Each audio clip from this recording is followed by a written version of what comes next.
We have had some big changes to the blank and double game weeks for the rest of the season after these FA Cup results, and in today's video I will update you on those as well as my updated game week 25 transfer plans, as a lot has changed. So as always, if you're looking forward to today's video, make sure to drop a like, aim for 400, and of course if you haven't already, make sure you do smash that subscribe button. Enough waffling, let's get into today's video. So first up, it's really important for me to provide an update on these blank and double game weeks coming up, because this completely dictates what we do with our transfers in this specific game week, and also what we want to do with our chips in future weeks. So first up, we need to talk about double game week 25 that we are currently going into. Of course, we still have the second part of double game week 24 still to play out. So if you didn't know already, we have the confirmation that the double is going to be for Aston Villa with their games against Ipswich at home and Liverpool at home. And Liverpool will have a double at home against Wolves and away against Aston Villa. Hopefully that isn't new news to you. That has been announced previously, but just to rejig your memory on that one here. But of course, because of this announcement, we also now have a blank in game week 29.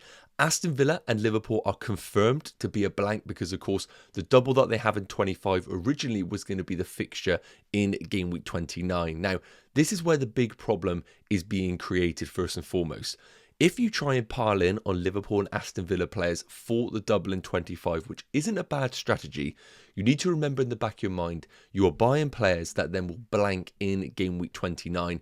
So if you have 6 players combined from those two teams, you are then, in theory, if you don't make transfers, going to have 6 players blanking in game week 29, which is something that we do obviously need to consider, especially if you have Crystal Palace and Newcastle assets. Now, because Newcastle are in the final of the EFL Cup, their fixture is literally a day after their expected game week 29 game.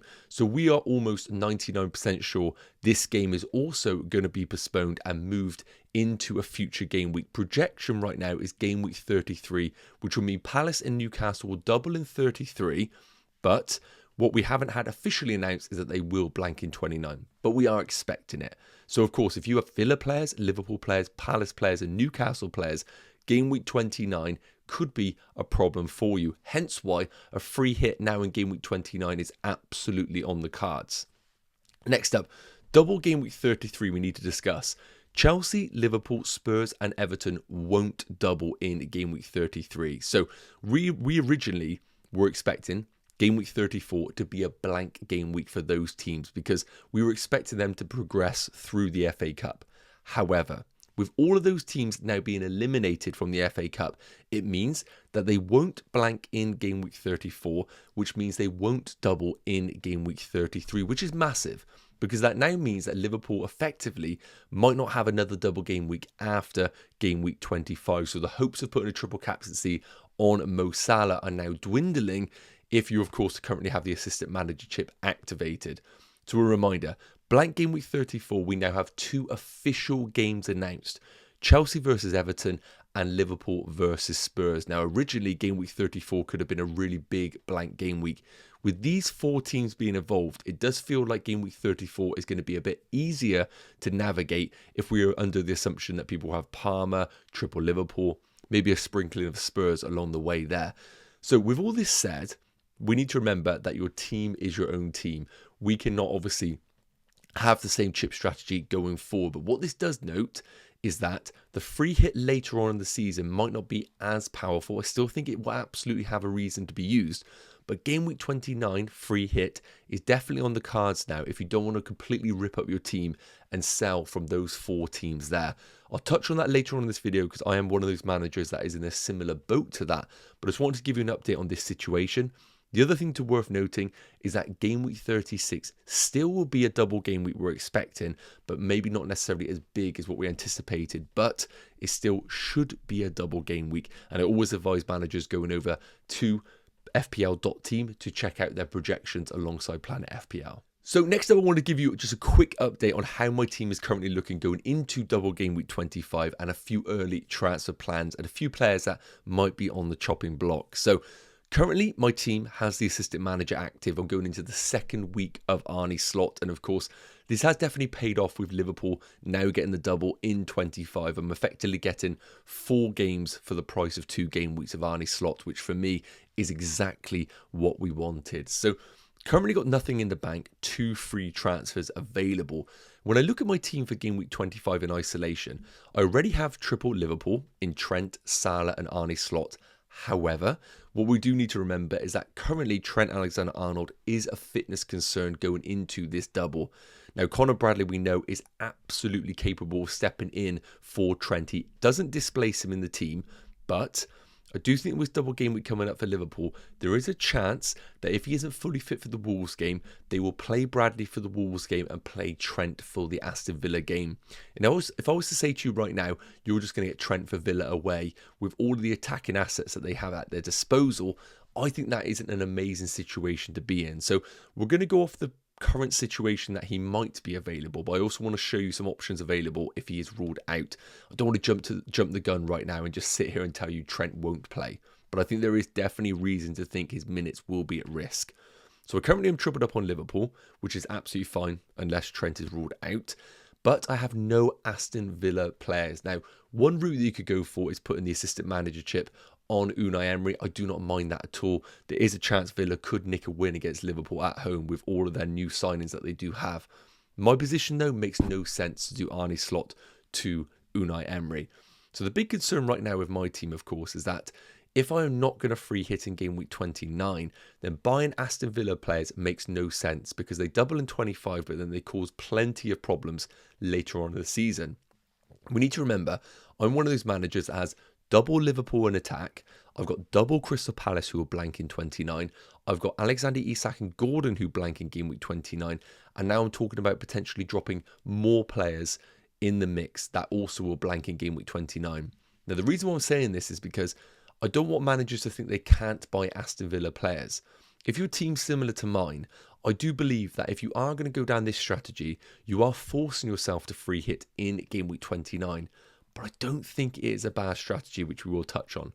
Outside of those players, I think the only situation right now is, can Gordon become a different player in this team? Maybe moving Gordon to a cheaper midfielder is going to enable other moves in my team later down the line where cash in the bank is quite sorely missed at this moment. So those are the only players that are consideration to be sold. Trent out if he is ruled out. Gordon to free up some funds to move elsewhere in my team. Outside of that, I don't think there are any huge problems. The only thing that we do need to note, of course, is Eze. If he is going to be a fitness concern for game week 25, then he actually would be my planned transfer out as opposed to Anthony Gordon, because it makes no sense to me selling Anthony Gordon against a Man City team that are conceding goals when Eze is a fitness doubt going into the weekend. So I'm going to touch on the Trent situation and then obviously some future moves going forward. So if we do get the news that Trent is ruled out for double game week 25, I absolutely think there is an argument to sell him in our teams, because at 7.4 million, you're losing a player that effectively has a double game week. Not ideal, especially when other managers are going to have possibly triple Liverpool and other sort of combinations. So I think selling Trent, if we get the news that the injury is actually quite bad, is the route to go for. And for my team, there are two different routes. The one thing I want to caveat this by saying is that if we want to go safe, Virgil van Dijk is absolutely the route to go for, because at his price point, he's going to give you guaranteed minutes in the double. But then what I will say is, if you go for Van Dijk, similar to Conor Bradley, I do think you are going to be forcing yourself a little bit more to a free hit in game week 29. So that's the first caveat that we need to mention with my team. If I do Trent to Conor Bradley, I'm bringing him in only with the news that Trent is out for both of the games. Because if you're bringing in Bradley, you want him for both of those games. Otherwise, you might as well just spend the money and get Virgil van Dijk in your side. So Conor Bradley is a very niche pick. And knowing that game week 26 and 27, you literally aren't going to need him. And 28, probably Trent with being back then, 100%. Then Bradley is going to be a bench player on your side, which is not ideal. So there is only a unique situation where I would consider bringing in Conor Bradley, but I do think he is a great differential if we do get that news. But I don't want to sit here and just make assumptions that Trent is going to be out long term. That's the only reason Conor Bradley becomes an option. The one thing I do want to note on is that I have said already, if you go for a Liverpool defender to target the double, I don't love the Villa game away. I think Villa do have the players available to actually hurt Liverpool in transitions. But of course, if you go for Virgil van Dijk, you are forcing the free hit 29 even more because you are bringing in another player that will blank. A player that actually resolves these issues for me, and I think this is the more preferential pick, is going to be someone like Bournemouth's Kirkes. Now, we do have Huijsen at a cheaper option, but with my structure of my team, I'm selling one of my best attacking outputs. I want to bring in another one that actually offers something going forward, and I think Kirkes could be the man. When we look at his underlying numbers here, his XG per 90 is not fantastic, 0.02, even though he scored that worldie against Newcastle.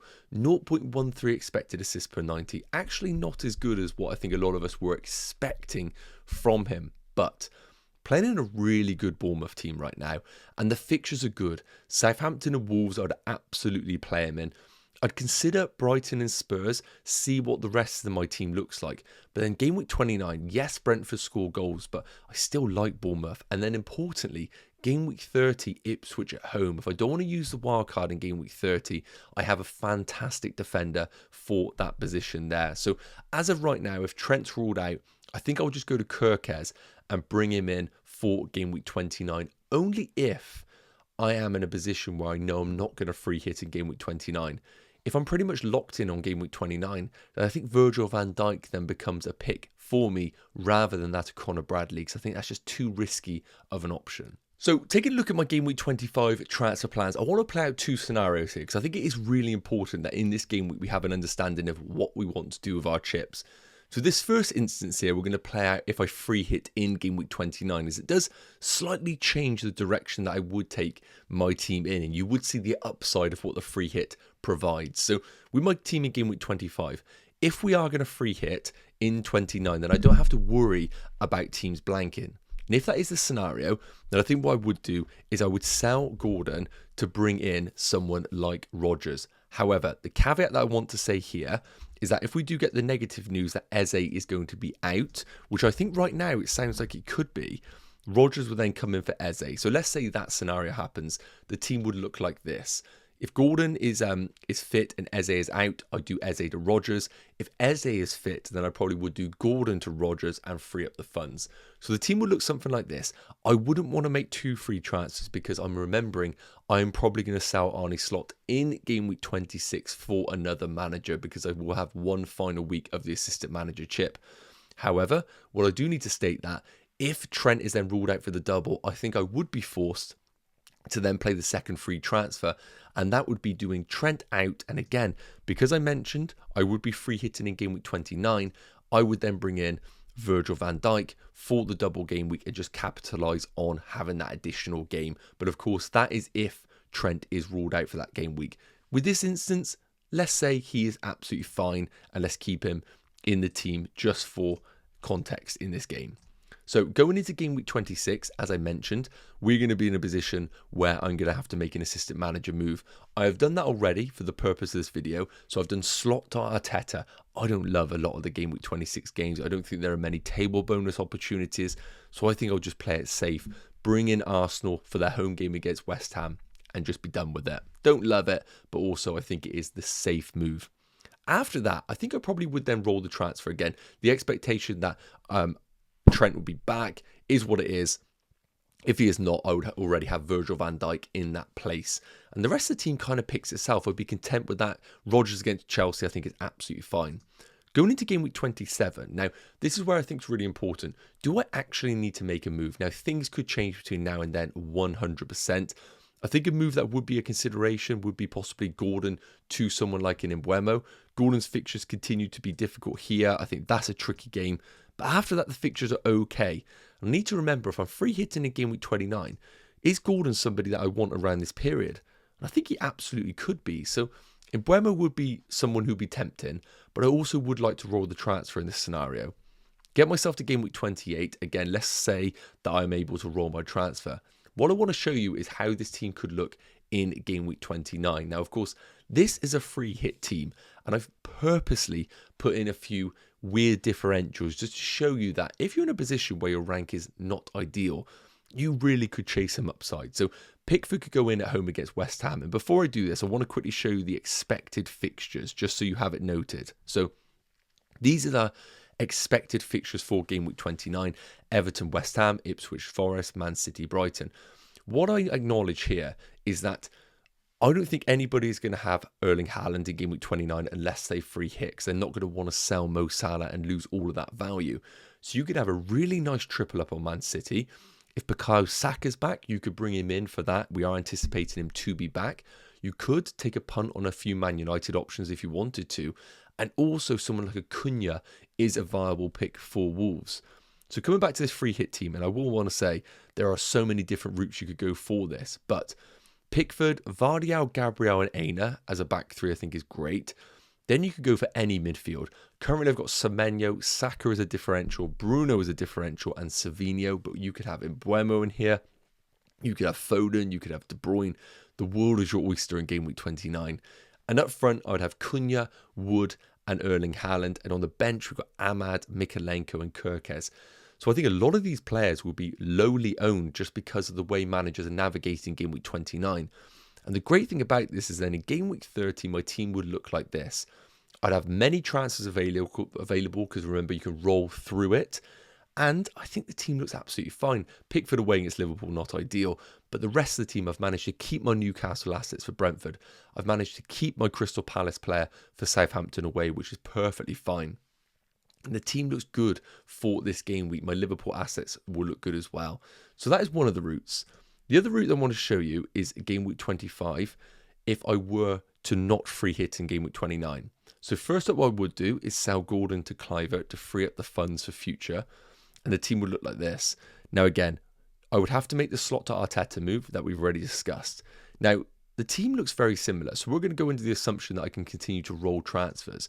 Because what I want to show you is if I can roll my transfers to game week 29, the team would look like this, but I still would have two players blanking in Trent and Alexander Isak. And this is where the problems do start to arise. Now with Munoz, I think he would be the first player that absolutely needs to go. And I think, as I discussed, maybe someone like a Kirkes could come in for these good fixtures and he would come in as part of a back four.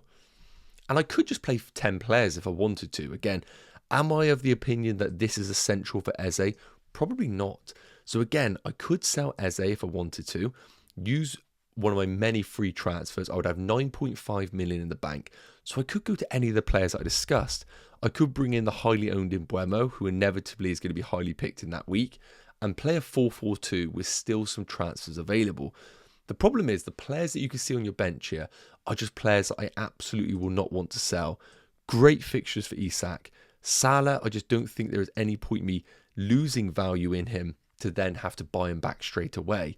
The one that I think could be sacrificial is Trent. But again, I think then what could happen is I play this team in 29, understand that it is going to be not optimal, but then I've got the free hit available for future weeks to then play and capitalise. Many different routes, as you can see. Let me know your favourite in the comment section. Yes guys, okay, that is going to wrap up today's Game Week 25 transfer plans video. If I was to hedge myself on one move right now, it probably would be the free hit in 29. I just really get excited about some of those differentials that I can chase and still keep the great options after that in Game Week 30 and beyond. But of course, let me know in the comments what route you are going down.